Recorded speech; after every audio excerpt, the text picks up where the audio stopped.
warahmatullahi wabarakatuh. Waalaikumsalam warahmatullahi wabarakatuh. Kami dari kelompok 3 dan 4, saya Ana selaku moderator dari kelompok 4, dan di sebelah kanan saya di ujung itu ada dari kelompok 3. Nah, di sini kami akan mempresentasikan kasus 2 yang akan diawali oleh Kak Karmi. Jadi kasusnya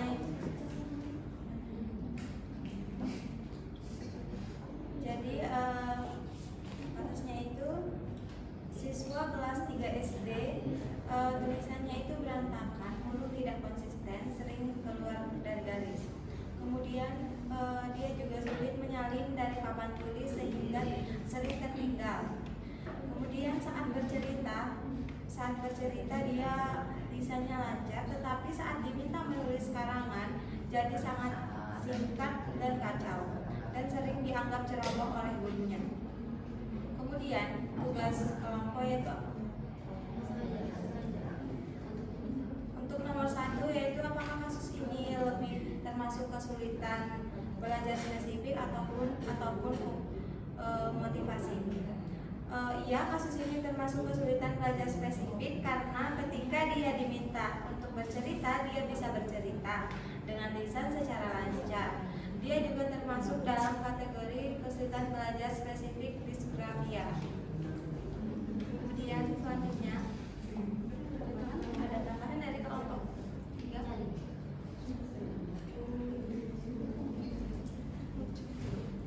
Mungkin lanjut ke yang kedua, yaitu kaitkan dengan teori penyebab kesulitan belajar.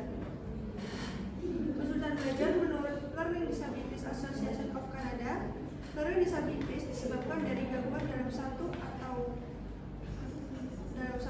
lebih proses yang berhubungan dengan persepsi, berpikir, mengingat, atau belajar.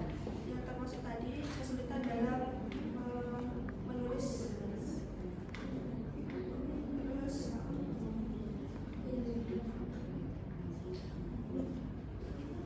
Termasuk disgrafia. Disgrafia umumnya muncul karena adanya gangguan atau keterlambatan fungsi otak yang berhubungan dengan koordinasi motorik halus, visual motor, dan bahasa tulis. Mungkin ada tambahan bahwa menurut para ahli menjelaskan bahwa teori disgrafia terdapat beberapa teori. Yang pertama yaitu teori neurologis, yang dimana disgrafia terjadi karena adanya gangguan pada sistem saraf, khususnya di area otak yang mengatur keterampilan motorik halus, koordinasi tangan mata, serta fungsi bahasa tulis. Lalu yang kedua ada teori neurologis, yaitu dimana penulis memerlukan integrasi antara fungsi motorik, bahasa, dan persepsi visual spasial. Yang ketiga ada teori linguistik. Teori ini menjelaskan bahwa penulis tidak hanya motorik, tetapi juga berkaitan dengan kemampuan berbahasa. Lalu selanjutnya adalah teori keempat, teori lingkungan, yang dimana faktor psikologis seperti kecemasan, tekanan belajar, atau kurangnya stimulasi lingkungan dapat memperparah disgrafia. Yang terakhir yaitu teori genetik dan perkembangan, menjelaskan bahwa beberapa penelitian menunjukkan adanya faktor hereditas dalam kesulitan belajar maupun disgrafia. Baik, untuk selanjutnya saya akan membacakan perbedaan antara disgrafia dan juga kurang latihan. Nah, kalau anak dengan disgrafia itu tulisannya berantakan, hurufnya tidak konsisten dan sering keluar garis. Sedangkan untuk anak yang kurang latihan, dia tulisannya hanya kurang rapi, tapi huruf masih terbaca dan bentuknya masih konsisten. Kedua yaitu sulit membaik meskipun sudah banyak berlatih. Itu untuk anak disgrafia. Dan untuk anak yang kurang latihan, dia cepat membaik kalau rutin berlatih menulis. Yang ketiga yaitu kasus kesalahannya yang khas, seperti hurufnya terbalik, ukurannya tidak stabil, dan juga jarak atau spasinya tidak jelas. Lalu yang keempat yaitu lisan lancar tapi penulangan idenya berantakan. Sedangkan untuk anak yang kurang latihan, lisan dan tulisan biasanya seimbang, hanya butuh kebiasaan menulis saja.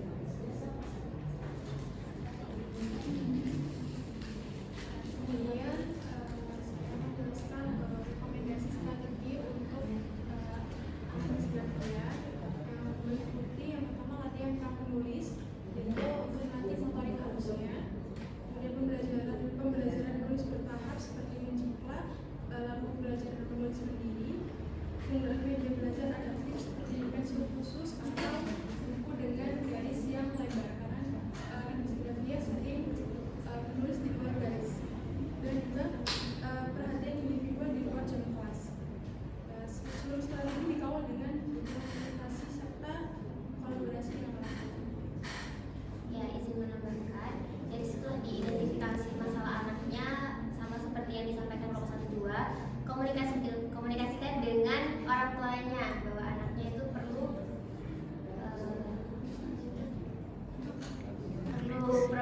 lanjut.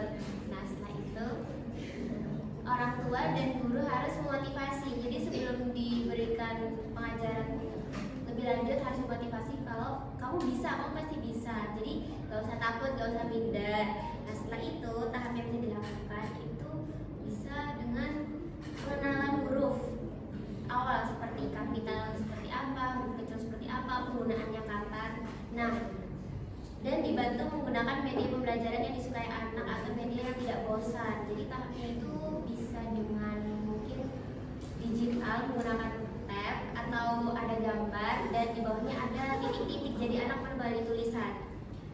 Terus untuk latihannya setelah pengenalan dan pengenalan huruf bisa dimulai dengan menulis cerita kesehariannya. Jadi tidak dianjurkan untuk menulis yang berat-berat, tapi menulis suatu hal yang ringan-ringan.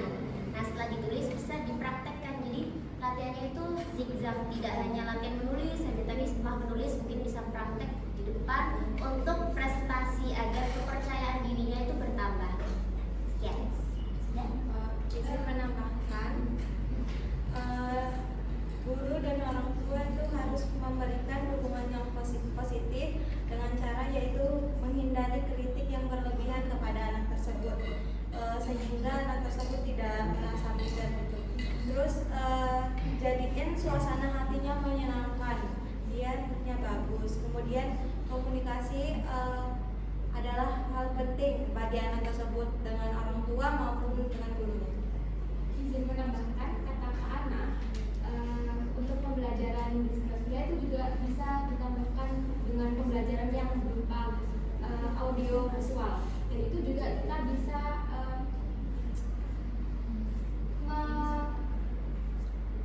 memahami keadaan siswa tersebut agar mereka itu percaya diri. Jadi dia tuh nggak minder gitu. Jadi dia kayak agar dia semangat menulis atau semangat untuk pembelajaran atau sebagainya. Terima kasih. Sudah semua. Maaf, izin menambahkan kasus nomor 2 tadi. Di Timotius tahun 2018 mengatakan ada 3 macam disgrafia, yaitu disgrafia visual, yang kedua disgrafia auditoris, yang ketiga afasia. Disgrafia auditoris merupakan gejala disgrafia visual antara lain huruf ditulis terbalik, ada yang tidak ditulis, salah tulis menjadi bentuk cerminannya, huruf tidak sama besar, tidak menulis garis, jarak antar huruf tidak teratur.